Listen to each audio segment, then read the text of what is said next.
ഓർമ്മയുണ്ട്, എൻ്റെയൊക്കെ കുട്ടിക്കാലത്ത് കിണറ്റിൽ നിന്ന് ധാരാളം വെള്ളം കോരി കുടിക്കുകയും കുളിക്കുകയും ഒക്കെ ചെയ്തിട്ടുണ്ടായിരുന്നു.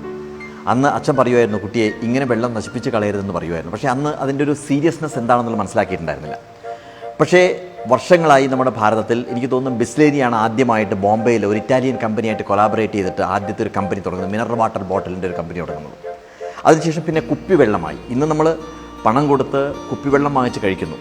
ഒരു പക്ഷേ പഴയ ഒരു തലമുറയിൽപ്പെട്ട ആളുകളൊന്നും ഒരിക്കലും ചിന്തിച്ചിട്ടുണ്ടാവില്ല, കുറച്ച് കാലം കഴിഞ്ഞാൽ ഇതുപോലെ ബോട്ടിൽ വെള്ളം വാങ്ങി കഴിക്കേണ്ട, പൈസ കൊടുത്ത് കഴിക്കേണ്ട ഒരു അവസ്ഥ വരുമെന്ന് ചിന്തിച്ചിട്ടുണ്ടായിരുന്നു. കാരണം വെള്ളം സുലഭമായിരുന്നു നമുക്ക്. പക്ഷേ ഇതിൻ്റെ ഒരു സത്യാവസ്ഥ എന്താണ് എന്നുള്ളത് നമ്മൾ തിരിച്ചറിയണം. ഇതിനകത്ത് വളരെ രസകരമായിട്ടുള്ള കുറച്ച് കാര്യങ്ങളുണ്ട്. പ്ലാസ്റ്റിക് ബോട്ടിലിൽ കിട്ടുന്ന പല സാധനങ്ങളുണ്ട്, ജ്യൂസ് ഉണ്ട്, അതുപോലെ തന്നെ പാലുണ്ട്, വെള്ളമുണ്ട്, ഒരുപാട് കാര്യങ്ങളുണ്ട്. ഈ ബോട്ടിലിൻ്റെയൊക്കെ ഏറ്റവും അടിയിലായിട്ട് ഒരു ട്രയാങ്കിളിൽ 1, 2, 3, 4, 5, 6, 7 ഇങ്ങനെയുള്ള ഒരു ട്രയാങ്കിൾ വരച്ച് വെച്ചിട്ടുണ്ട്. അതിൻ്റെ 1 എന്നുള്ളതിൻ്റെ അടിയിൽ PETE, അതുപോലെ തന്നെ 2ൻ്റെ അടിയിൽ HDBPE, 3ൻ്റെ അടിയിൽ V, 4ൻ്റെ അടിയിൽ LDPE, 5ൻ്റെ അടിയിൽ PP, 6ൻ്റെ അടിയിൽ PS, 7ൻ്റെ അടിയിൽ അതർ എന്ന് പറഞ്ഞിട്ട് എഴുതിയിട്ടുണ്ട്. പക്ഷേ ഏറ്റവും രസകരമായിട്ടുള്ള കാര്യം, ഇത് എഴുതേണ്ടത് അല്ലെങ്കിൽ ഇത് ലിഖിതമായിട്ട് ഇവിടെ കാണിക്കേണ്ടത് നിയമപരമായിട്ടുള്ള ആവശ്യകതയാണ്. പക്ഷേ അത് പലപ്പോഴും നമ്മൾ ബോട്ടിലിൻ്റെ അടിയിൽ നോക്കിക്കഴിഞ്ഞാൽ കാണാൻ സാധിക്കുന്നില്ല എന്നുള്ളതാണ് സത്യം.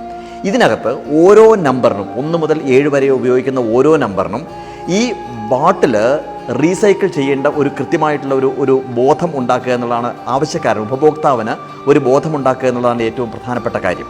പക്ഷേ നമ്മളതൊന്നും അറിയുന്നില്ല. നമ്മൾ ചെയ്യുന്നത് ഈ ബോട്ടിൽ വാങ്ങിക്കുന്നു, വെള്ളം കുടിക്കുന്നു, ഇതിനകത്ത് വീണ്ടും ചൂടുവെള്ളം ഫില്ല് ചെയ്യുന്നു.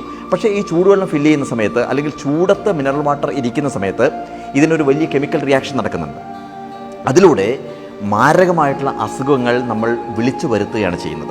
ഞാൻ ഓരോ കാര്യങ്ങൾ പറയാം. ഇപ്പോൾ PETE എന്ന് പറഞ്ഞാൽ പോളി എത്തിലീൻ ടെറാഫത്തലേറ്റ് എന്നാണ് അതിൻ്റെ അർത്ഥം. അതുപോലെ തന്നെ 2 ആണെങ്കിൽ HDPE എന്ന് എഴുതിയിട്ടുണ്ടാവും, അത് ഹൈ ഡെൻസിറ്റി പോളിയെത്തിലീൻ. 3 ആണെങ്കിൽ അതിനിടയിൽ ഒന്നുകിൽ PVC അല്ലെങ്കിൽ V എന്ന് എഴുതിയിട്ടുണ്ടാവും, അത് പോളി വിനൈൽ ക്ലോറൈഡാണ്. 4 ആണെങ്കിൽ LDPE എന്ന് എഴുതിയിട്ടുണ്ടെങ്കിൽ അത് ലോ ഡെൻസിറ്റി പോളിയെത്തിലീൻ. PP ആണെങ്കിൽ പോളി പ്രൊപ്പലൈൻ. PS ആണെങ്കിൽ പോളിസ്റ്റർ. ഇതാണ് അതിൻ്റെ ഒരു രീതി എന്ന് പറയുന്നത്. പക്ഷേ വളരെ ചുരുക്കി ഞാൻ പറയാം, 1 എന്നെഴുതിയിട്ടുള്ള കാര്യം, ട്രയാങ്കിളിനകത്ത് 1 എന്നെഴുതിയിട്ടുണ്ടെങ്കിൽ അത് ഒരു തവണ മാത്രം യൂസ് ചെയ്യാനുള്ളതാണ്. അതെങ്കിലും അറ്റ്ലീസ്റ്റ് നമുക്ക് ഓർക്കാം. ഇതിനകത്ത് മിനറൽ വാട്ടർ അല്ലെങ്കിൽ തണുത്ത വെള്ളം അല്ലെങ്കിൽ ജ്യൂസ് ഇതൊക്കെ ഉപയോഗിക്കാം. പക്ഷേ വീണ്ടും ഒരിക്കലും റീയൂസ് ചെയ്യാൻ പാടില്ല. അതുകൊണ്ട് തന്നെ വെള്ളം കുടിച്ചു കഴിഞ്ഞാൽ ഇമ്മീഡിയറ്റ് ആയിട്ട് അതിനെ ക്രഷ് ചെയ്ത് എത്രമാത്രം നമുക്ക് നശിപ്പിക്കാമോ അത്രമാത്രം നശിപ്പിക്കുക. അതുപോലെ തന്നെ ഇതിനകത്ത് ചൂട് അനുഭവപ്പെട്ട് കഴിഞ്ഞാൽ, ചൂട് വന്നു കഴിഞ്ഞാൽ ഇതിനകത്തുള്ള വെള്ളം കേടാവും, കെമിക്കൽ റിയാക്ഷൻ നടക്കും, മാരകമായിട്ടുള്ള അസുഖങ്ങൾ വരാൻ സാധ്യത ഉണ്ട്. അതുകൊണ്ട് എപ്പോഴും ശ്രദ്ധിക്കേണ്ട കാര്യം, ഇതിനകത്ത് ചൂടുവെള്ളം ഒഴിക്കാതിരിക്കുക. അതുപോലെ തന്നെ യാത്ര ചെയ്യുന്ന സമയത്ത് കാറിൽ നമ്മൾ ഈ വെള്ളം വെച്ച് കഴിഞ്ഞാൽ കാറ് ചൂടാവുന്ന സമയത്ത് വെള്ളം ചൂടാവും, കെമിക്കൽ റിയാക്ഷൻ നടക്കും.